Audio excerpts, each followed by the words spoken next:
Les patates chaudes sont à l'antenne. Pour la biodiversité et le climat, il n'est plus temps de se passer la patate chaude. L'association Agir pour tous et ses adhérents les patates chaudes Informe et forme pour agir plus efficacement. organisent des actions collectives. Détecte et soutiennent les bonnes pratiques et innovations à impact positif. Salut Quentin, quel est ton sujet du jour ? Salut Pierre-Emmanuel. L'hiver est terminé, c'est donc l'heure du bilan. Selon Météo France, avec une anomalie de plus 2 degrés par rapport à la normale 1991-2020, l'hiver 2023-2024 se classe au 3e rang des hivers les plus doux depuis le début des mesures, derrière 2020 à la première place et 2016 à la 2e place.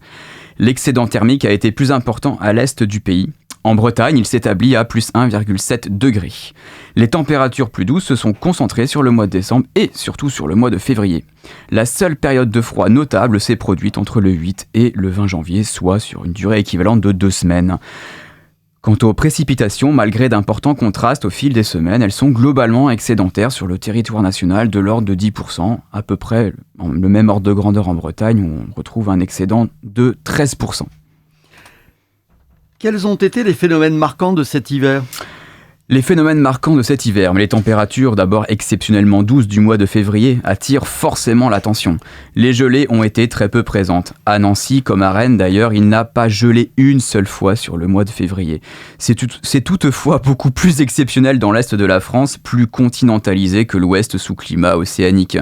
Quant aux températures maximales, elles ont également fait l'actualité, notamment au pied des Pyrénées où la barre des 20 degrés, voire 25 degrés a été franchie à plusieurs reprises, battant localement des records mensuels. Enfin, les précipitations excédentaires ont provoqué ou entretenu des régimes de crues, notamment en Charente-Maritime, dans la région de Saintes par exemple, et bien sûr, dans le Pas-de-Calais, dont les habitants sinistrés doivent attendre les beaux jours avec impatience. Et si on parlait de nos massifs montagneux ? Très bonne idée. Les Vosges, le Jura ainsi que le Massif central ont connu un enneigement déficitaire, c'est le moins que l'on puisse dire. Cependant, le Massif central a retrouvé quand même quelques couleurs d'hiver en toute fin de saison à la faveur de chutes de neige notables, voire localement remarquables. Quant aux Alpes et aux Pyrénées, les situations sont assez différentes. Dans les Alpes, on retrouve un enneigement excédentaire au-dessus de 2000-2200 mètres et déficitaire en dessous de 1800 mètres et surtout en dessous de 1500 mètres. La moyenne montagne a souffert. Que s'est-il passé ? Si les précipitations ont été abondantes dans les Alpes, elles se produisaient systématiquement sous forme de neige au-dessus de 2000 mètres, où il fait toujours assez froid, et de plus en plus sous forme de pluie à des altitudes plus basses, où il ne faisait plus assez froid. Avec le changement climatique, la limite pluie-neige remonte inexorablement. Dans les Pyrénées, avant les abondantes chutes de neige de fin février, l'enneigement était déficitaire à toutes les altitudes, conséquence de températures évidemment trop douces, mais aussi pour le coup de précipitations qui étaient déficitaires. Oui, donc on peut comprendre que les sports d'hiver soient menacés de plus en plus. En dessous de 1700-1800 mètres, ça commence à devenir quand même très très compliqué. Pierre-Emmanuel, peux-tu nous parler des actions collectives d'Agir pour tous ? Oui, Quentin. Alors, notre prochaine soirée de la biodiversité et du climat se tient, écoutez, ce soir à Bain-de-Bretagne, mardi 26, donc à 20h, avec la projection du film Paysans du ciel à la terre, en présence du réalisateur Hervé Payen. C'est un film enquête entre ciel et terre, à la rencontre d'agriculteurs qui, chacun à leur façon, travaillent avec la vie du sol afin de nourrir la terre autant qu'elle nourrit les hommes. Ce rendez-vous est à l'initiative de Bretagne Porte de Loire Communauté. Après la première action au parc des Gailleuls de Rennes, notre équipe locale organise un nouveau ramassage. Le rendez-vous est fixé samedi 30 mars à 10h devant la MJC de Bréquigny. D'accord. Et est-ce qu'il y a d'autres actions qui sont prévues ? Bien sûr. Nous avons présenté donc nos 3 projets à la responsable leader pour les Vallons de Vilaine. Globalement, un très bon accueil sur nos idées, même si certains points budgétaires doivent être affinés. Pour le budget participatif, les 3 projets sont au vote en mairie ou sur le site de la ville de Bain-de-Bretagne jusqu'au 2 avril inclus. Le dépouillement se fera le 5 avril. Après l'Audimat, nous préparons une nouvelle intervention de sensibilisation en milieu scolaire. Cette fois-ci, nous nous déplacerons à Châteaubriand au mois de mai pour une présentation interactive auprès des élèves de seconde d'un grand lycée. Déjà un beau programme. Tout à fait. Et ce sera aussi l'occasion d'installer une exposition pour une quinzaine de jours dans le lycée et enfin d'organiser avec eux des actions de ramassage dans la nature. Le programme est donc complet, si je comprends bien. Et je crois que tu as un scoop à nous annoncer. Oui, un vrai scoop. Nous lançons dans les jours prochains les balades et ateliers nature à destination de toutes celles et tous ceux qui veulent mieux connaître la biodiversité et concevoir des produits écologiques. Par exemple, Isabelle vous propose des journées plantes sauvages comestibles, une balade découverte d'une 20aine d'espèces communes et faciles à déterminer, pratiques et conseils de cueillette, idées de recettes puis dégustation. Clarisse organise un atelier de fabrication de produits d'entretien écologique et économique. Vera vous emmène en randonnée de reconnaissance de la flore sauvage, une initiation à la botanique pour apprendre à reconnaître les plantes à fleurs par l'observation et le dessin. Enfin, Valentin vous fait découvrir les oiseaux d'eau le long des étangs des Gailleuls ou vous emmène en sortie nocturne au bois de Sèvres à la rencontre des amphibiens. Voilà qui devrait me plaire. Moi qui manque de connaissances en biodiversité, je crois que je vais être servi. Donc c'est un beau programme. Et Pierre-Emmanuel, je crois que tu as interviewé quelqu'un, d'ailleurs cette semaine, dans le cadre de notre nouvelle rubrique 3 questions A. Oui, Quentin, je suis allé à la rencontre de Françoise André, présidente de l'association Ripper Café de Bain-de-Bretagne, qui nous présente cette opportunité exceptionnelle de réparer ensemble au lieu de jeter.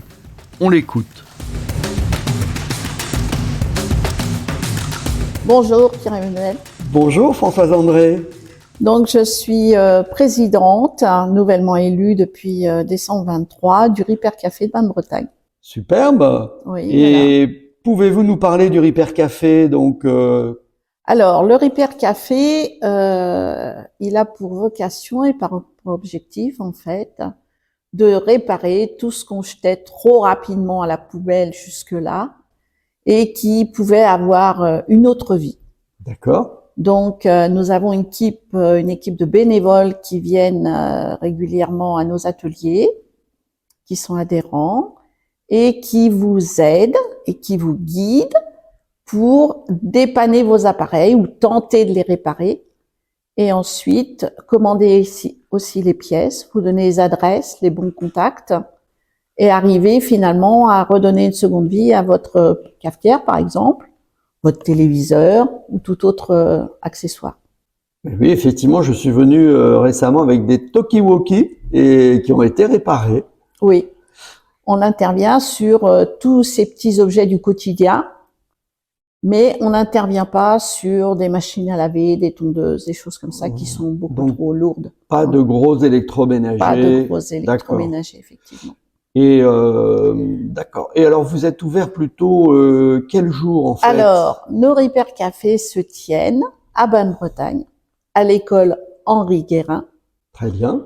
Donc, le samedi matin, à partir de 9h jusqu'à midi. Et je crois que vous nous accueillez avec un petit café dans la mesure du possible, si vous voulez bien accepter ce petit geste. Et puis ensuite, nos réparateurs s'occupent de vous et puis vous voyez avec lui. Alors, il est bien entendu que vous devez rester et l'aider à démonter, à regarder ce qu'il y a à l'intérieur. Quelque part, c'est aussi pour vous de comprendre et d'essayer pour les prochaines fois de voir si vous pouvez déjà peut-être vous dépanner dans un premier temps. Donc c'est pédagogique. C'est pédagogique également. Et en plus, ça évite des déchets, ce qui est quand même très important en ce moment. Donc c'est essentiellement, je dirais, un geste éco-citoyen. Tout à fait. Parce qu'il y a quantité de choses qui sont jetées et qui pourraient être réparées. Donc Parfait. Voilà. Un dernier message donc à nos amis bénais et aussi aux autres communes autour. Eh ben, ce qu'on souhaite, c'est que tout le monde a quelque chose en panne. Donc, ce sera avec grand plaisir que on se permettrait de pouvoir les aider et puis qu'ils repartent avec leur matériel parce que souvent on y tient quand même si on le met à la poubelle, des fois on a quelques regrets. Donc, l'idéal, ce serait qu'ils viennent nous voir et puis on va les aider à résoudre leurs petits problèmes du quotidien. Voilà. Parfait. Écoutez, merci beaucoup Françoise André. Je vous en prie. Bonne journée. Bonne journée. Au revoir. Une petite précision pour nos auditeurs, le Ripper Café de Bain-de-Bretagne fonctionne le dernier samedi de chaque mois. Prochain rendez-vous donc le samedi 30 mars. Et cherchez bien, vous avez probablement un Ripper Café dans votre commune ou à proximité. Et avant de conclure, peux-tu nous rappeler comment rejoindre ou soutenir l'association ? Bien sûr Quentin, alors pour adhérer à l'association, tu peux le faire directement sur le site internet Agir pour tous. Sur la page d'accueil, tu descends sur le bandeau orange et tu cliques sur le bouton J'adhère. Le montant est de 30 € pour une année complète, soit 10 € après déduction fiscale. Tu rejoins l'équipe des patates chaudes et tu t'impliques sur tes sujets préférés et selon le temps dont tu disposes. Pour les collégiens et lycéens, l'adhésion est gratuite. Elle est de 10 € pour les étudiants et demandeurs d'emploi. Et si tu n'as pas le temps disponible, tu peux faire un don en ligne sécurisé. Agir pour tous est une association d'intérêt général. Elle te permet de déduire cette adhésion ou ce don de tes impôts sur le revenu à hauteur de 66%. Eh bien, merci pour toutes ces informations et puis à bientôt Pierre-Emmanuel. À bientôt Quentin.